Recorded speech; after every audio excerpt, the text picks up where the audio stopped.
Well, hello, my loves. Louise Eddington back again.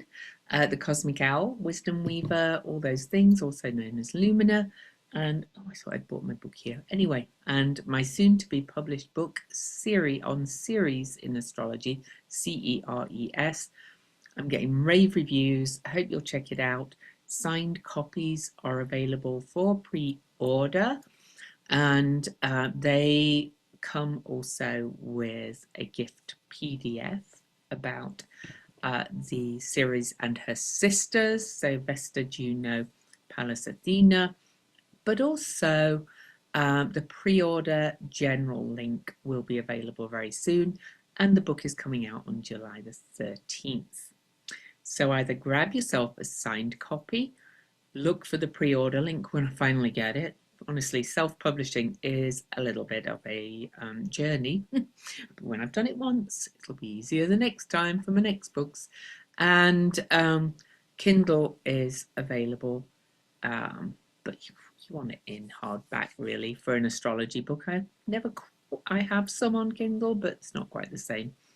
And oh yeah, there is a nice hardback edition that you can buy as well if you like hardbacks. Okay, so diving in. So I did a quick video this morning talking about this week, July the 4th. And it is quite astounding, to be quite honest. This long void moon is leading into this Venus-Uranus conjunction is kind of intense, but I am going to go into a little bit more detail here. And hang on a second. So as a reminder though, the moon, stop it, come on.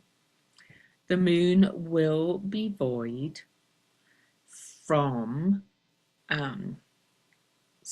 July the 2nd, about 3:30 p.m, but a little bit later because I do count the opposition to Ceres because she is a planet, and then will actually be void, of course, until July the 4th, early, sort of 5:30ish in the morning. Now I'll look at that in a minute as well.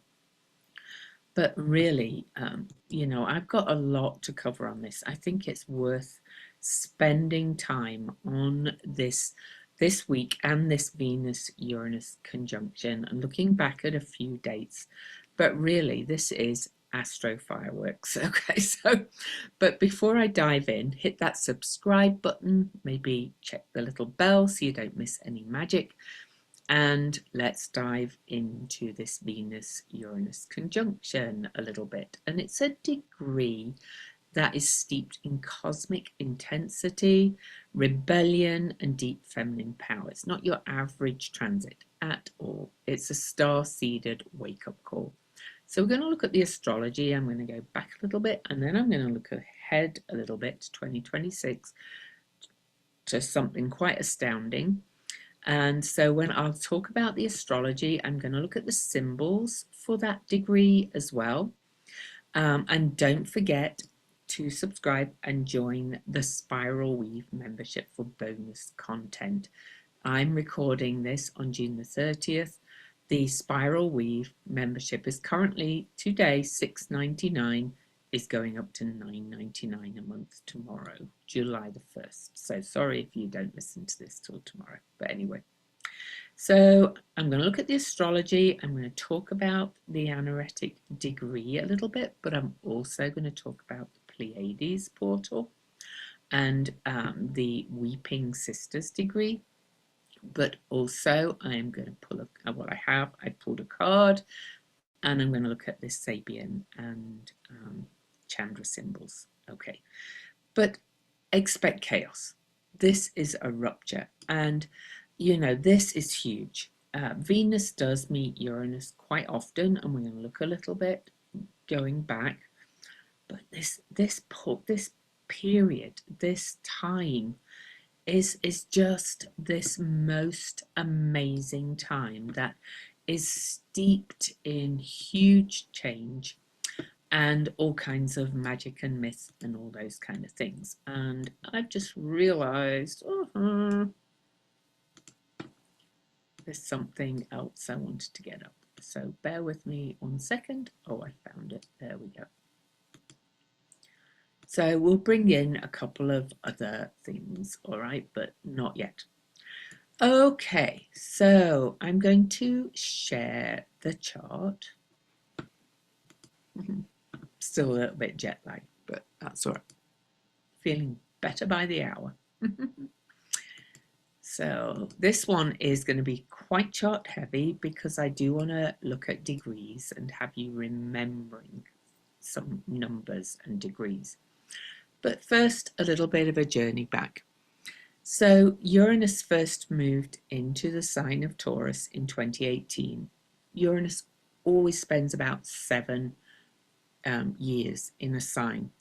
And then Uranus usually retrogrades back and forth between 2 signs, and Uranus will go into Gemini, retrograde back into Taurus, and then finally enter Gemini again next year, 2026. But the first time Uranus moved into the sign of Taurus was back in 2018. So I just kind of wanted to give you a little look there at that. And then Venus was conjunct Uranus for the first time in Taurus in 2019 when Uranus had fully moved in. So this is how long it's been. Now, right after, so at this point, Alcyone was by then in Gemini. Alcyone, fixed stars are fixed. They don't move. But from our perspective, the fixed stars do actually move. So Alcyone actually finally moved into Gemini from our perspective back in September of 2000. So I'm going to go back to that first. So in September, well, in 2000, that was quite a turning point, which is going to be echoing today, right? So we had the dot-com boom, the beginning of the end of the dot-com boom back then. India's population finally officially reached 1 billion, and Israel complied with the UN Security Council resolution 425 after 22 years withdrawing from Lebanon. We had mass demonstrations in Belgrade, which culminated in the resignation of Slobodan Milosevic, which was a Serbian strongman. I think that bodes well, right?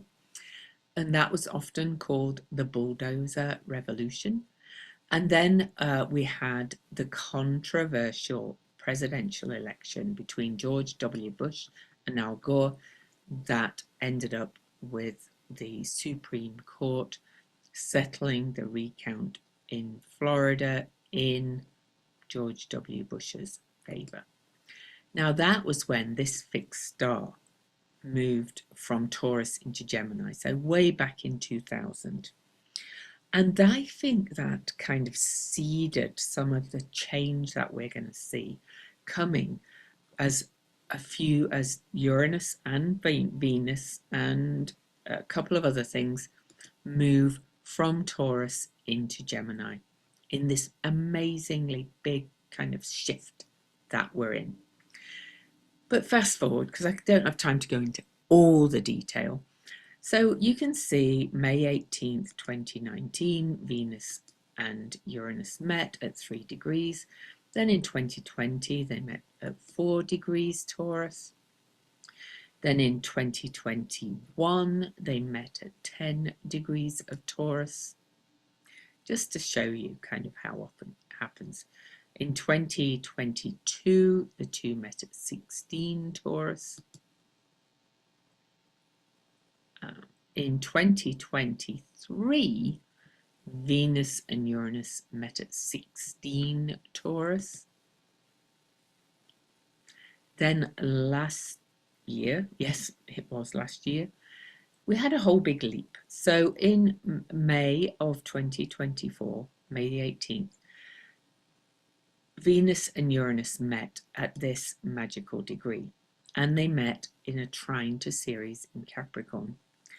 And this was at 2323, which was the exact same degree that Ceres was discovered at in 1801. And at that point, our goal was also at 2323. Now, if you read my Ceres book, if you go and buy that, it's actually a really easy read, and it's not meant, it's not full of heady detail, but I maintain that starting in 1801, Uranus was discovered in 1781, then Ceres was discovered. The crazy change that we are seeing now really began. Now, Uranus is also the modern guide for Aquarius, where Pluto now sits. So these two are going to be speaking to each other over a long time. We are moving into this time of major transformation. But if you, excuse me, really think about the shake-ups and change that are coming thick and fast now. Pluto's fully moved into Aquarius. Venus and Uranus met over here at 2323. We humans are being asked or invited, or whatever you want to say, really to upgrade. We're being given this opportunity to expand and break through and move into this more authoritative, I don't know what you want to call it, more expanded consciousness, more future visioning, really breaking the old patterns, really moving forward to co-create the future we want to see in the world. But will we? We always have free will, but we'll come back to all of that. Now then, we're going to move to this conjunction, Friday, July the 4th. So here you can see that this conjunction is at 29 degrees, 52 minutes. But right before that, the moon, let's get the moon opposing, as this conjunction's building, and all this is DC time, by the way. So, on July the 2nd at 5:08 p.m, the moon is in Venus's other sign. So Taurus is Venus sign. So Venus loves Taurus, but Venus is also at home in the sign of Libra. And I remember I've said that we've got this Venus series dance that's been playing over and over and over. There's many degree activations. I do not have time to go into them all. It's kind of intense and it's flipping crazy. Okay. But as the moon opposes Ceres and then goes void, officially went void before that, but I'm going to say it's here. And then the moon will ingress into Scorpio. There we go. On July the 4th at 5:57 a.m. Eastern. And here's the moon, moved into the sign of Scorpio, the opposite sign of to Taurus. And as you can see, as we move into or out of this, it's an extraordinarily long void, of course. Now then, from my perspective, the moon will also oppose Eris and Chiron, but that doesn't officially count for the void of course moon. And the reason this is such a long void is because the primary planets in the pantheon of planets are all within the first 12 degrees of the signs, apart from Venus and Uranus. And it's only the major aspects that generally kind of count. But just to confuse you even more, I know I'm kind of making pig's ear of this, but it's so huge, I'm trying to explain it. Just take the overall message, right? A little bit earlier on July the 4th, 5:31 a.m., the moon still in the sign of Libra, which is one of Venus' home signs, is actually in a quincunx, which is an aspect of adjustment aspect to Venus in Taurus. Now, Taurus and Libra are always in quincunx with each other. But why this is important is that this is the degree of the first Venus star point in Libra that happened, oh gosh, oh my goodness. Where's my PDF on that? I should have prepared better for this. Please forgive me. Lots to say and a little bit jet-lagged. But it's all good because it's amazing. So the Venus star point was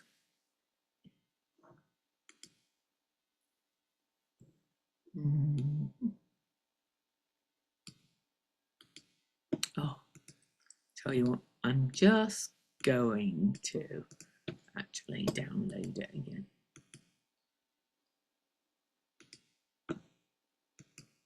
Find your Venus. This is all quite astounding. So we saw that something started to shift in 2000 as fixed star Alcyone, from our perspective, changed signs. That happens once in about 2100 years. Okay, now then we've got this quincunx at the end of this major long void of course period. Now I will explain what that means in a second. So on October the 22nd, 2022, we had a Venus star point at 29 Libra 26. And this is where the moon is for this, quincunx to this. Since October the 22nd, 2022, Venus has gone right around. We've had a couple more Venus star points, but here are those points being activated again as we move into a time of Venusian Venus star points, where the Sun and Venus meet. As we move into this new age, we're moving into a new age in so many ways. We've had the great mutation of the Jupiter-Saturn conjunctions into air. We've had the Venus star points starting to shift from Mars-guided signs back into Libra-guided signs. And now we're having all these outer planets changing signs at the same time. So this is Friday morning as this explosive aspect approaches. So the quincunx, and as the moon finishes being void. Now, what does void mean? It means the moon is making no major aspects, which often means that it's a bit untethered. It's in a void, it's in a liminal space, right? It's not making any major aspects to other planets. And kind of so, because the moon is your emotions and your feelings, means it's kind of floating around. Often it's said that things that are begun or signed or sealed under a void moon do not last. I tend to only pay attention to these longer voids because otherwise they're really quick. I don't worry too much about void of course moons, but this one is so long. This is about 36 hours long. This is a long void. So anyway, this is when it starts to break up. The moon makes this quincunx, which strictly speaking is not a major aspect. And then the moon will quincunx Uranus. So on July the 4th, this is all firework material. So 5:45 a.m. the moon will quincunx Uranus as well, so you can see it. And then the moon will move into Scorpio and the void is officially over. And then Venus meets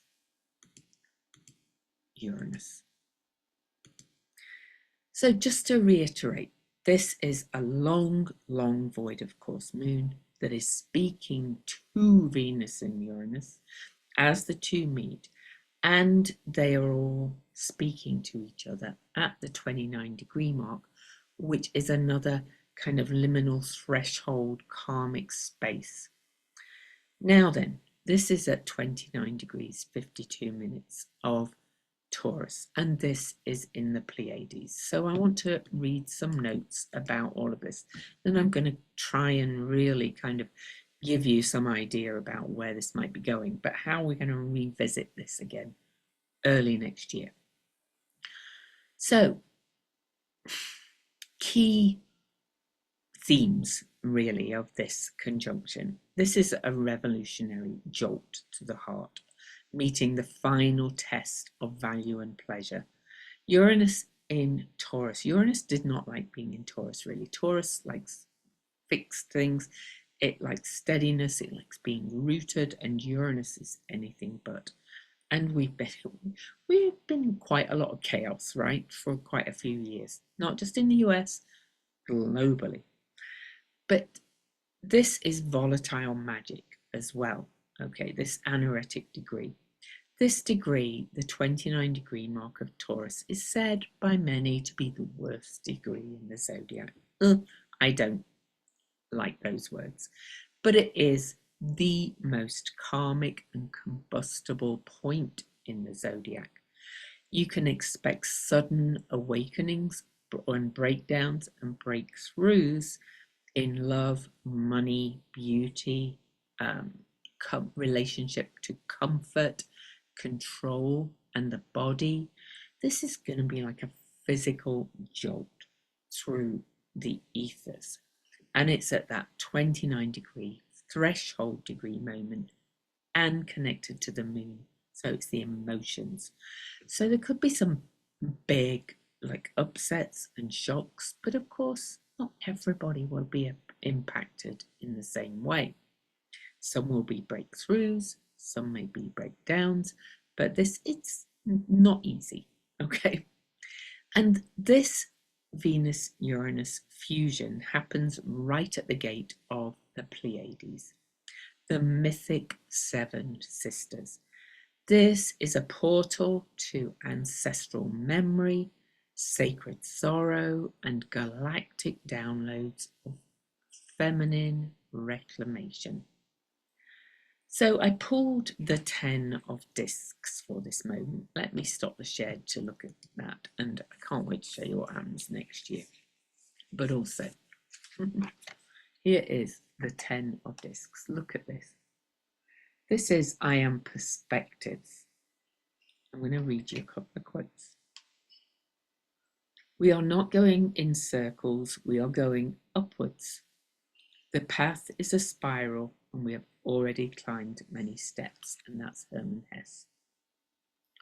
The spiral in psychology means that when you make a spiral, you always come over the same point where you have been before, but never really the same.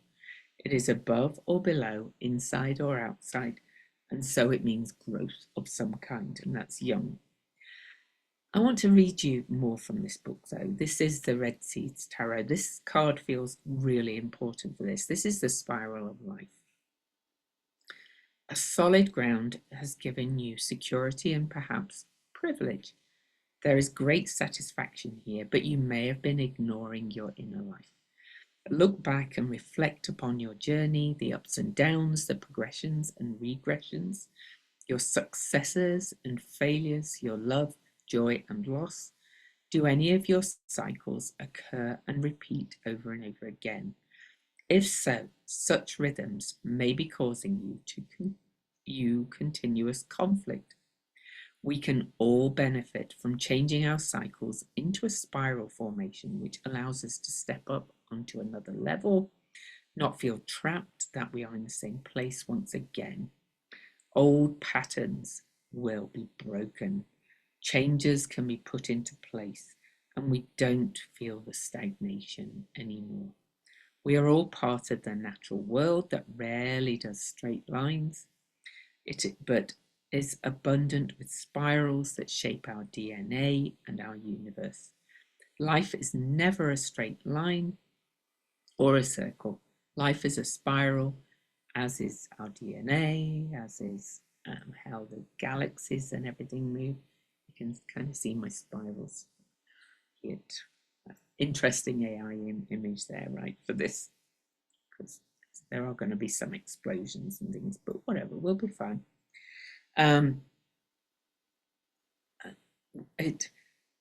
But we are constantly being asked to view things from different and totally new perspectives. We understand, we grow more, we move on. What a wonderful life we live in. So that's that. Okay, back to the astrology. But before I dive in, I do want to say the Ten of Discs is also grounding the chaos in a vision of true legacy and embodied abundance. What are you building that's worth surviving the shakeup?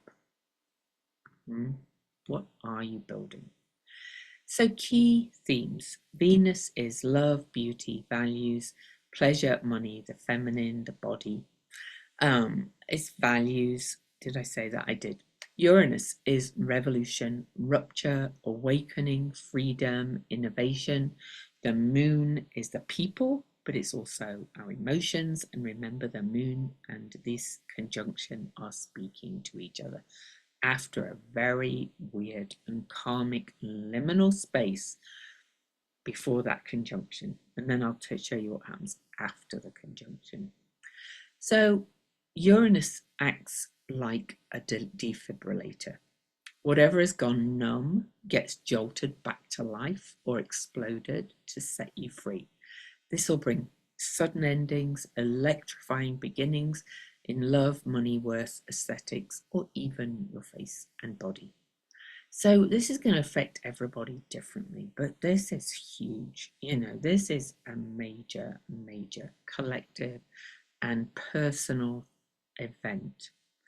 So the final degree of any sign is known as anaretic. It's volatile, it's karmic, it's urgent.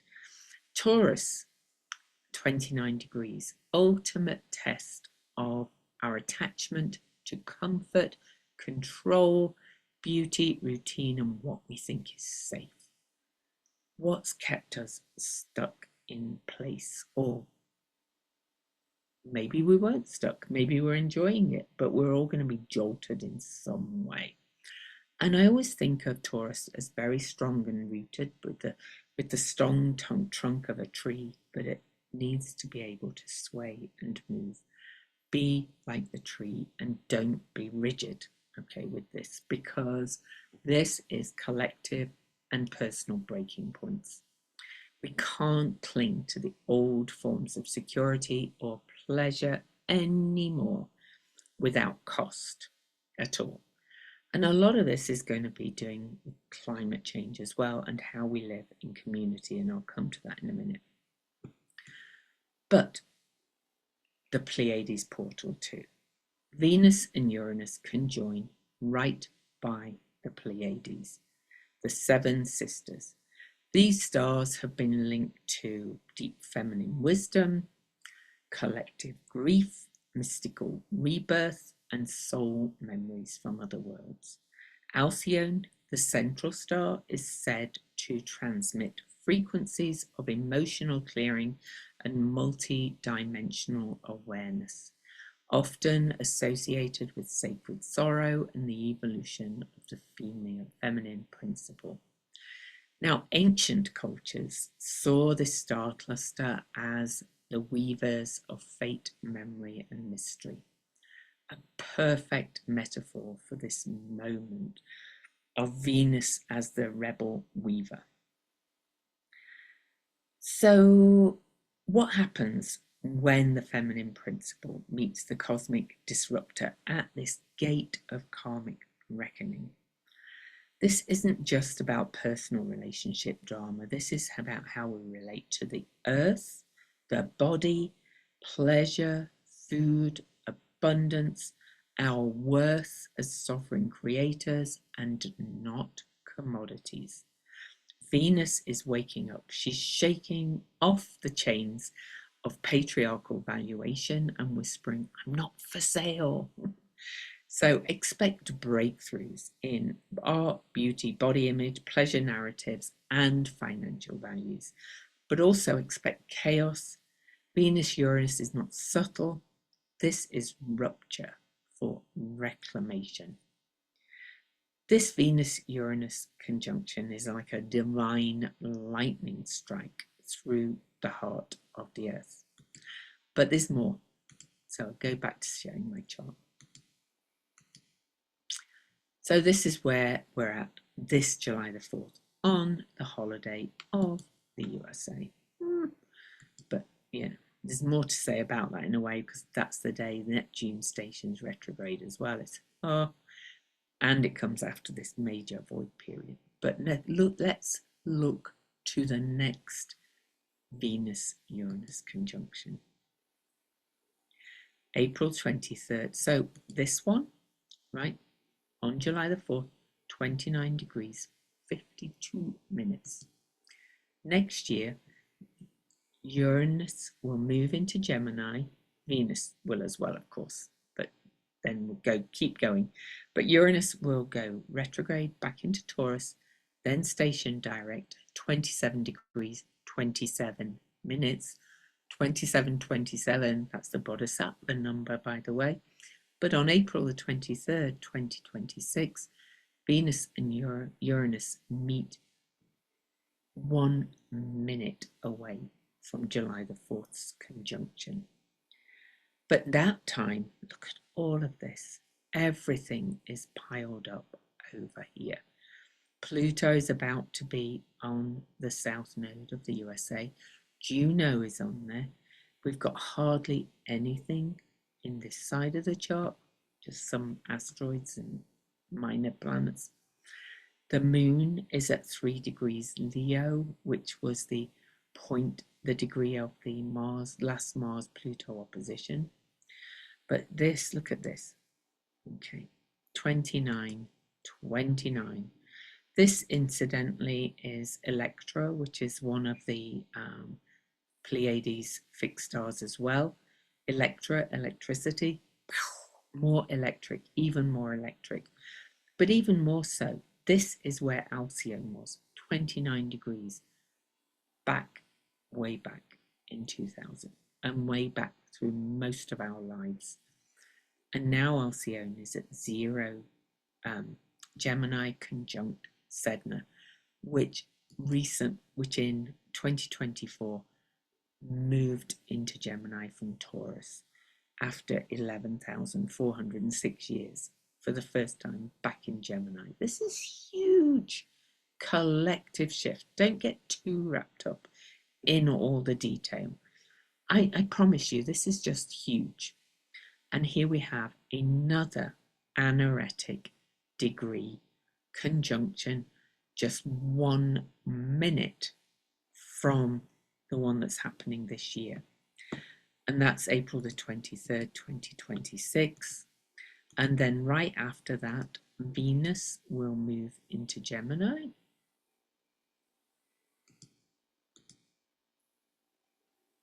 Oh, no. Sorry. Venus will move into Gemini April 24th, right after the conjunction. You can see that here. And then Uranus will enter Gemini for the next 7 years. So there's Uranus. Okay. So at that point, we have Uranus, Alcyone, Sedna, and Gemini all sitting at the beginning, and Uranus is not going to go back into Taurus. So what this says to me is that this divine lightning strike is striking. And if we haven't learned our lesson, we're going to go back and revisit some things. But this is where have you settled for less than divine joy and pleasure? Where are you outsourcing your worth? And where are we as people, the common people, outsourcing our worth? And I've just spotted something else. Can we let go? Can you let go? Even if it means everything changes. It's massive. This is just such an unbelievable time that we live in. Now then, I want to show you one more thing, and I'm going to look at the symbols, because this is just, I could go on and on. There's so much happening, but I couldn't believe it when I realized that the Venus-Uranus conjunctions, the last two in the sign of Venus home Taurus, are just 1 minute apart. It's just crazy. So I just want to add one thing to the chart. On this last conjunction next year, and as Uranus enters Gemini, the moon will be at 0 Virgo, conjunct fixed star Regulus, which also changed signs at the end of 2011. So, we've not, this just adds to everything of this time we're in. And we're in this compressed last birthing tunnel of this change because, Uranus is the last planet to shift signs, the last outer planet to shift signs, and then Uranus and Neptune and Pluto will all be speaking to each other in completely new signs. And the Venus star points will have changed signs. It's just all just like head exploding, to be quite honest. I'm stunned. It's amazing. We've never seen a time like it. Okay, so, and also these are Mercury guided signs. Where's Mercury for this? Mercury will be over there in Aries, but Mercury and, Virgo and Gemini are speaking to each other. These two will sextile, yes, no, not sextile. They'll square each other. Oh my God. Of course they will. Jet lag. These two will square off. And remember, we started with the moon quincunx adjustment right before this current Venus-Uranus conjunction. And then we get this square right afterwards. And in fact, let's have a look when the moon squares Uranus right before this last conjunction. April the 25th, anaretic degrees again. Last minute of these signs. Everything's going to change. Everything.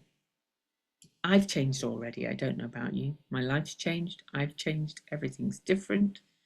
But this is not subtle. This is huge. This one is huge. Next year's is huge. But what a day for this to be on July the 4th, right?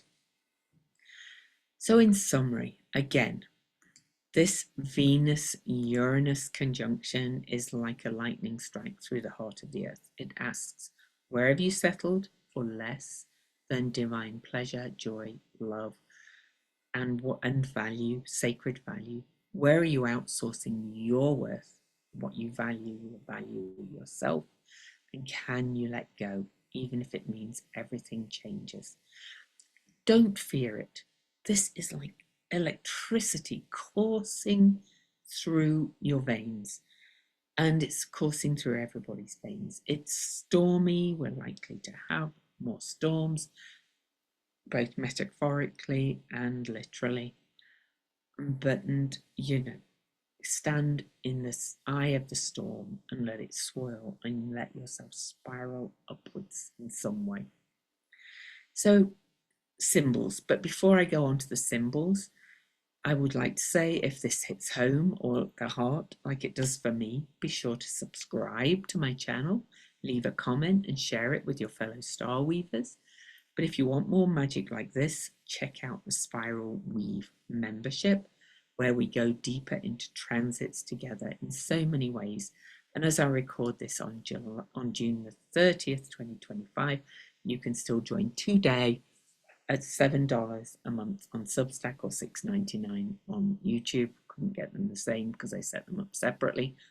But on July the 1st, the price is going up to $9.99 a month. Still freaking amazing value. Anyway, I want to do the symbols. So let's look at the Chandra and no, first let's look at the Sabian symbol. The Sabian symbol is a peacock parading on an ancient lawn.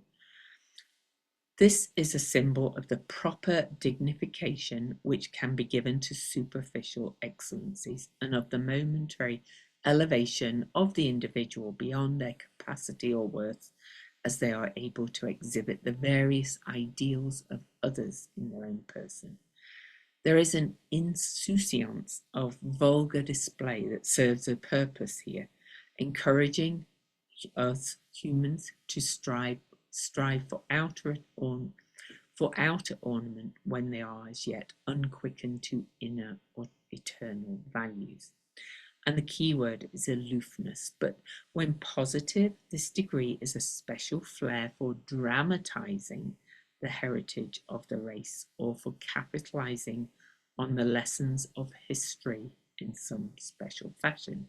When negative, a wholly unrewarding, if not destructive self-contemplation.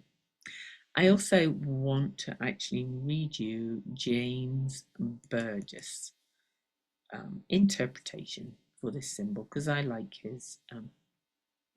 He said that this is individuality seeks both maturity of understanding and full substantiation of worth, wisdom, and wealth. Gifts inherited and improved upon are shown to be, in part, the flowering of cultural aspirations and its pride and joy. And this is about embellishing our life expression, our personal displays of excellence bear testimony to all that went before us. So I kind of take this as sometimes it's good to strut your stuff, basically, in a bigger peacock. But you know, it can also be that pride goes before a fall kind of energy. But at its highest, you are going to be strutting your stuff and spiraling up and saying, I'm worth this. I am worth this. Now then, let's look at the symbols by John Sandbach. So first, the Omega symbol. Beings from many dimensions attracted to an immense white flame. And he said, you sense a pure central force radiating through the whole universe, like that electricity, right? And though you may not conceive of it consciously in these cosmic terms, your attitude communicates the feeling that nothing is by itself important, that everything is important in its highest spiritual context, and that we are all truly one, traveling in the same direction towards the white flame of enlightenment. And the Chandra symbol for this degree is snakes at rest on a rock in the sun. Of course, snakes, always about a symbol of the divine feminine. And he says the highest part of us all is attracted to the spiritual light, just as the snakes collect to enjoy the light and warmth of the sun. Snakes symbolize wisdom, and wisdom or truth attracts more wisdom and truth. This degree is incredibly and indescribably rich. The question is, can the person who has this or who is working with this, can you accept it all? For the only way to contain it is to let go of limits and surrender to the infinite. There is an ability here to connect to any and all past lives, for these are what we have. As this degree releases itself from all caught and stuck places in these paths, it eventually can come into and share the vast fortune that is the summary of Taurus. So I hope you can take, it's really hard to describe a lot of this because it's huge and it's going to be breakthroughs. But I think it's breakthrough about kind of owning your worth and strutting your stuff and letting go of those old patterns and having those big breakthroughs and going, I am a revolutionary, fiery being of love, or whatever you want to call it. But there will also be those who experience some breakdowns and falls from grace. Okay.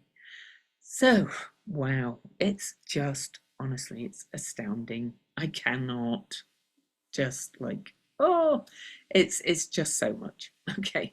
And by the way, it's square to a certain person's ascendant, Donald Trump, and squares can be a bit challenging. And if somebody is too peacocky, that's perhaps when we see that the emperor has no clothes. So hang on to your hat. Know that your emotions might be a little bit all over the place as this approaches, but now it's time to buckle up, own your stuff, and strut your stuff. Love you. Till next time, join the membership if you like this stuff, and join me on the Ask Me Almost Anything call this Thursday. Bye.